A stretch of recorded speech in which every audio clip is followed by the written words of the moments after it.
The mines never stopped humming, a low vibration that clung to her bones. For years she had been shackled to the rhythm of drills and pickaxes, her alien hands blistered, her back bent, her pride buried under layers of dust. She had learned to joke about it in her head, because what else was there?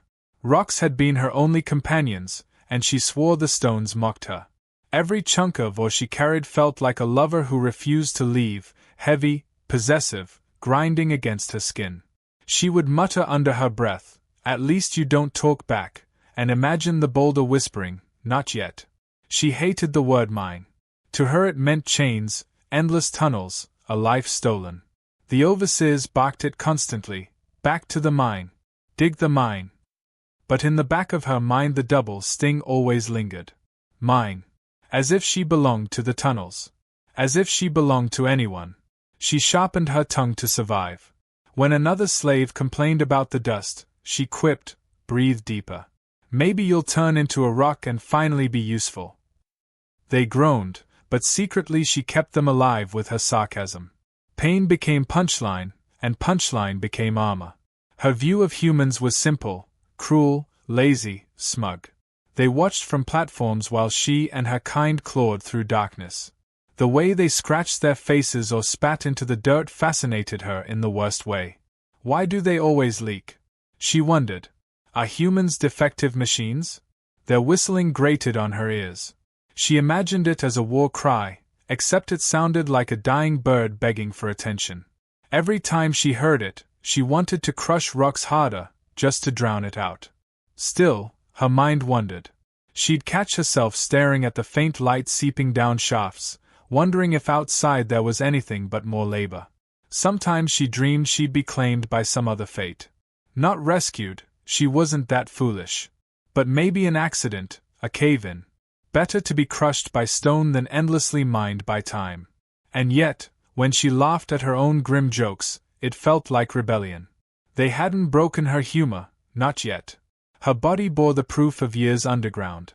Calluses lined her palms, scars cut across her forearms, and her eyes glowed faintly from exposure to strange minerals. She was stronger than any human, yet never free. Every night she traced her marks and whispered curses disguised as prayers. Here lies the Queen of Rocks, crowned by dust, worshipped by worms. The others thought she was mad, but that was the point. Madness gave her privacy. What she truly feared wasn't the mines, it was the silence if she stopped joking. If she stopped laughing, even at herself, the weight of years would suffocate her faster than dust. Her laughter echoed strangely in the tunnels, high and sharp, bouncing back as if the stone itself mocked her. That was fine. She preferred to be mocked. Mockery was proof she still existed. So when the overseers shouted, "Slave! Back to the mine," she smirked. She picked up her pickaxe like it was a lover's hand and kissed the air. "Mine, mine, mine," she muttered, each repetition more sarcastic than the last. She told herself the word had no power, not really. But deep down it burned.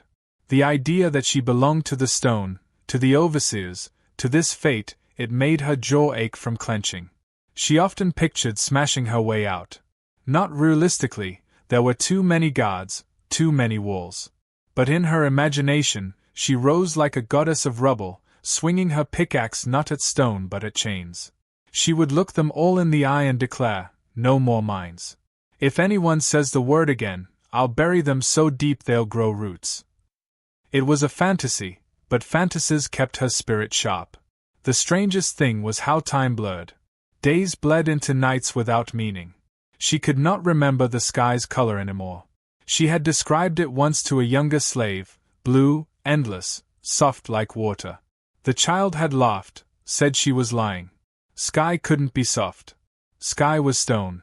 She didn't argue. Maybe she was lying. Maybe freedom was only a joke she told herself too many times. Yet, despite everything, she remained stubborn. Her humor grew bolder, her insults sharper. When an overseer slapped her once for moving too slowly, she hissed, "Careful, human. You'll bruise your hand before you bruise me." They whipped her, but the sting felt worth it. Every quip was a small victory, proof that she still owned a part of herself. And so the cycle continued. Work, joke, ache, mock, sleep, repeat. She thought nothing could change it. After all, the mines were forever, and she was their unwilling queen. She laughed at the thought of dying there, crowned by dust. She never expected that fate, cruel and ridiculous, was about to throw her something stranger than hope, a human who didn't act like the rest. But she didn't know that yet. For now, she just tightened her grip on her pickaxe and whispered her favorite bitter joke, "At least the rocks are loyal. They've been mine longer than anyone else." He arrived like a mistake the universe forgot to correct, stumbling down the shaft with a flashlight dangling from his belt and a grin that didn't belong underground. She thought at first he was another overseer, but he wore no whip, no uniform, just grease stains and a tool bag clanking at his side. He looked more like a lost miner than a master, muttering curses at a broken pipe overhead. When he finally noticed her, he froze. She raised her pickaxe, daring him to say something cruel. Instead, he smirked and said, "Nice tunnel you've got here. You dig it yourself." Her jaw clenched. She expected threats, maybe mockery, but not that. The way he leaned against the wall, casual as if they were sharing drinks in a bar instead of rotten dust, irritated her more than the whips ever did. "Careful, human," she snapped. "That's my tunnel." He chuckled, wiping grime off his forehead. "Didn't mean to trespass. Just fixing the ventilation before you suffocate. Don't thank me all at once." She almost laughed despite herself. Almost. His tone carried the same sarcasm she used to shield her pain, but coming from him it sounded infuriating. She hissed, "I've survived years without your duct tape and chewing gum." He blinked. "You've met me before? That's exactly what I brought." He opened his bag and pulled out a strip of tape, holding it like a sacred relic. She couldn't stop the snort that slipped out. It startled her, the sound of her own laughter echoing in the tunnel. She hadn't laughed for real in months, maybe years. He caught it and grinned wider. "See? I'm already improving morale. Must be my natural charm." She narrowed her eyes. "Or my natural insanity." Still, she watched as he slapped tape on the pipe, muttering about terrible design choices and lazy engineering. His irreverence toward the overseers shocked her. He didn't bow his head, didn't fear punishment, just patched things together and insulted the mine itself. "Rock Princess, hand me that wrench," he said casually, pointing to a tool near her foot. Her ears twitched. "Princess? Well, you're ruling over this lovely dust palace, aren't you?" His smirk deepened. "Besides, it fits. You've got that glare that says, 'Kiss my boots or die.'" She threw the wrench at him harder than necessary. He caught it, almost dropped it, then gave her a mocking bow. "Your Majesty." The ridiculousness of it hit her. She had spent years buried alive, crowned in scars and filth, and here was this strange human engineer calling her princess with a straight face. She tried to hate it, but warmth crept under her skin. When he finished patching the pipe, he slumped against the wall. "You know, for someone stuck down here so long, you've got sharp teeth. Must keep the rocks in line." She shot back instantly, "Better than your flimsy hands.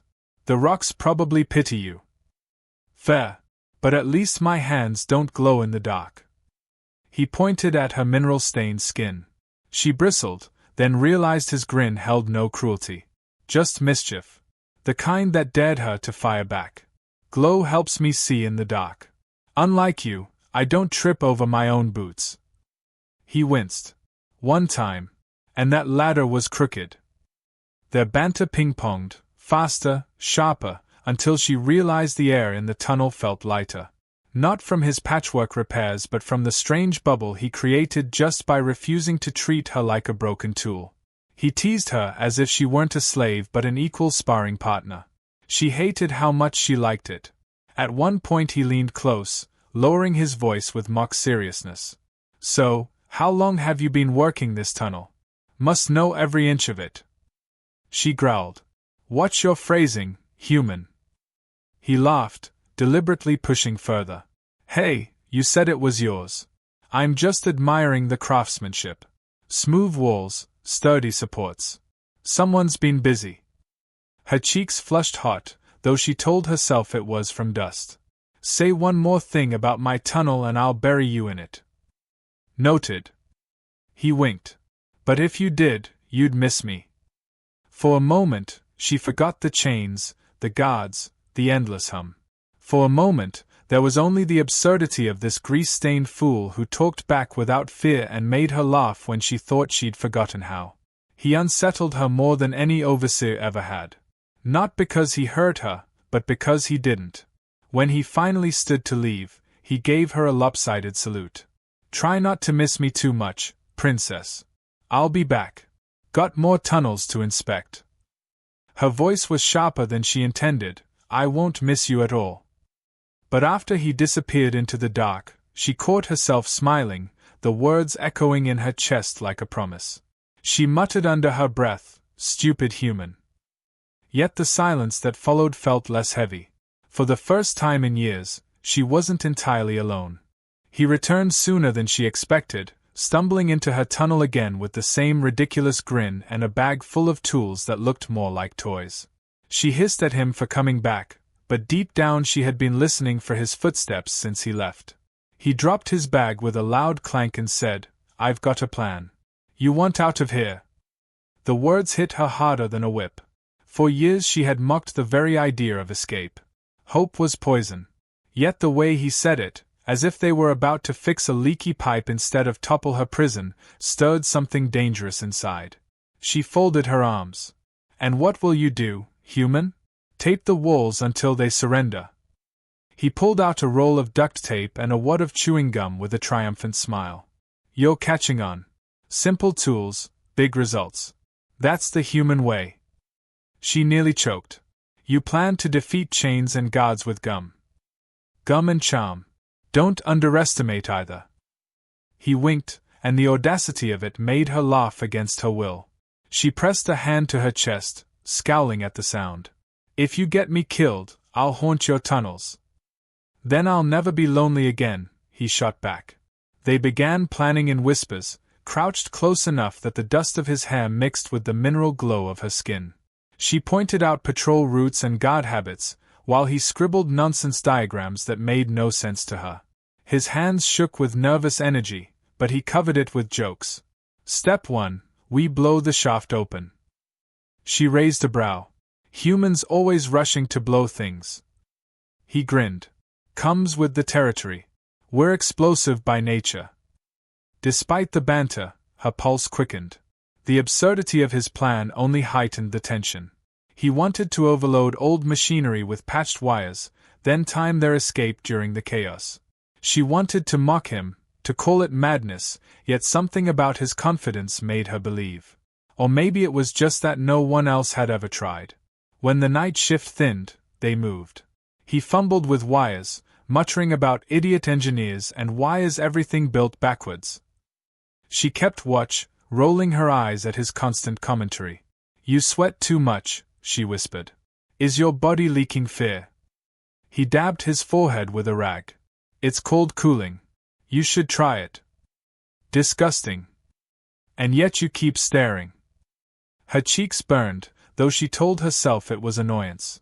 She turned away, only to catch herself glancing back when he crouched over the panel, tongue caught between his teeth in concentration.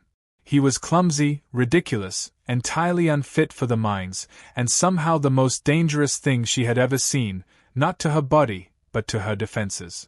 The first spark snapped, and the lights flickered. She jumped back, instinctively shielding him, though he laughed. "See? Progress. Chaos is just creativity in disguise. You'll bring the whole mine down." "Exactly. Perfect cover." The explosion, when it came, was small but loud enough to send guards running. Dust rained from the ceiling, alarms howled, and he grabbed her hand without hesitation. "Time to move, princess." She nearly pulled away. Contact was foreign, unwanted. Yet his grip was warm, grounding, and before she realized it, she was running beside him. They darted through shafts, slipping past confusion, her strength clearing obstacles while his cunning found shortcuts. At one point he stopped to snack on something from his pocket. She gaped. "You eat while fleeing?" He shrugged. Low blood sugar. Even heroes need snacks. Her laughter burst out, loud and unrestrained. You're insane. Maybe, but you're still following me. They pressed on, hearts pounding, bodies scraping against jagged stone. At every turn, he tossed another quip, another ridiculous pun about rocks, shafts, and blasting through barriers. She responded with threats of burying him alive, but her threats softened into smiles. The mine had always been her cage, her tormentor, but now, running with him, even the collapsing walls felt like allies conspiring in their escape. When they finally reached a service shaft leading upward, he braced his back against the wall and offered his hands as a foothold. Climb. I'll boost you. She hesitated. Dependence was foreign, almost shameful. But his smirk broke through her pride. What's wrong? Afraid I'll drop you? I'd never drop my princess. The words struck her differently this time, not as mockery but as a claim. She stepped onto his hands, feeling his strength tremble beneath her weight, and climbed. Dust filled her lungs, her muscles screamed, but above her waited a glimmer of light she hadn't seen in years. She wanted to believe it was real. By the time she pulled herself onto the ledge, her chest ached with more than exhaustion. She looked down at him struggling below, ridiculous human, patching together freedom with gum, tape, and stubbornness. Against every instinct, she reached down and offered her hand. For the first time in her life, she wanted someone to share the climb. They burst from the shaft in a storm of dust and coughing laughter, stumbling into a half-collapsed corridor that led to the outer levels. She blinked hard at the faint glow of stars peeking through a fractured ceiling, her eyes adjusting to something she had thought lost forever. The sight stole her breath, though she covered it with a scoff. All that chaos, and your big plan is to cough me to death. He hacked a laugh, wiping soot off his face with the back of his sleeve. Admit it. Worked better than you thought. Rocks can't hold us, not when I've got duct tape and a partner with claws. She flexed her fingers, dust falling from her nails. Partner? Bold word, human. You still sweat too much to inspire confidence. He pointed to his grin. Sweat washes off. Charm doesn't. Guards' shouts echoed behind them, but instead of panicking, he tugged her down a side passage. They ducked low, moving with frantic precision that felt half-planned, half-improvised. Every time he tripped, she yanked him upright. Every time she snarled about his clumsiness, he cracked another line about falling for her tunnels. Their escape was chaos stitched together by laughter and sheer audacity. When they hit a dead end, her stomach dropped. Stone blocked their path, solid and unyielding. She turned on him with a glare sharp enough to cut steel. This is your master plan? A wall. He crouched, tapping the rock with mock reverence. Not a wall. An opportunity. Watch closely. He pulled out a tiny charge cobbled together from scraps, wiring dangling, gum-sealing cracks. It looked ridiculous, fragile, doomed. You'll kill us both, she growled. Oh, he said with infuriating calm, I'll make history. First human to blow a princess out of her mine. Her cheeks burned at the phrasing, though she masked it with a hiss. If you survive this, I'll kill you myself. Fair bargain. He pressed the charge, sparks flared, and the wall cracked with a boom that shook the floor. Dust blinded them both, but when the rubble settled, a gap opened wide enough to crawl through. On the other side, cool night air seeped in, carrying scents she hadn't tasted in years, freedom, vast and terrifying. She crawled out first, gasping as the starlight spilled over her skin. Her heart raced, not from fear, but from the impossible fact that she was outside, alive, unchained. She turned back to see him wriggling after her, coughing, grinning like a madman. He tumbled onto the dirt beside her, sprawled and laughing. You're insane, she whispered, staring at him as though seeing him for the first time. And you're free, he replied, still flat on his back, still laughing. Seems like a fair trade. The words cut through her. Free. After years of dust and chains, free. But the sting of the word mine still lingered in her chest, no longer chains but something else, something warmer.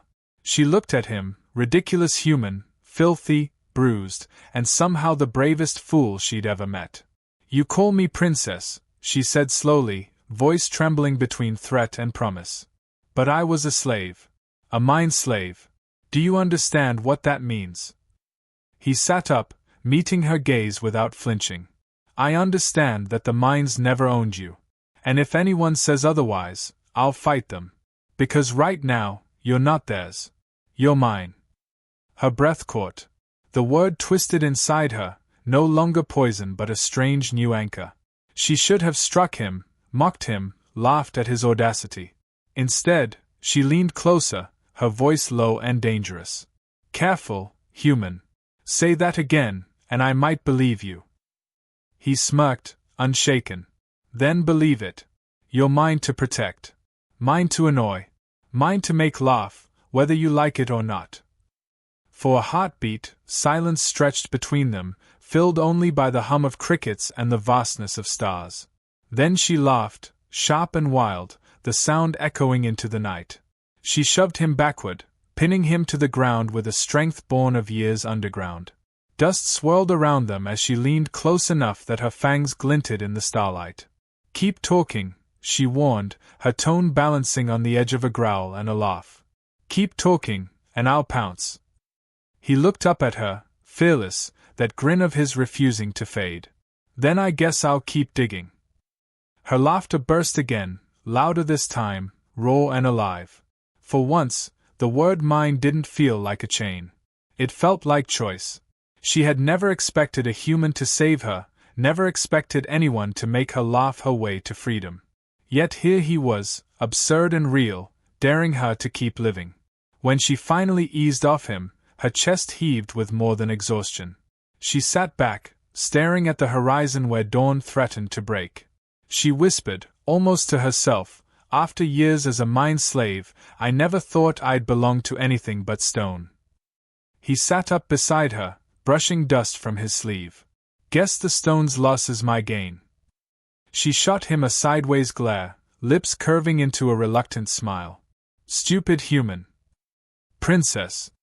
They sat in silence, two fugitives under an endless sky, laughter still clinging to the air like a promise.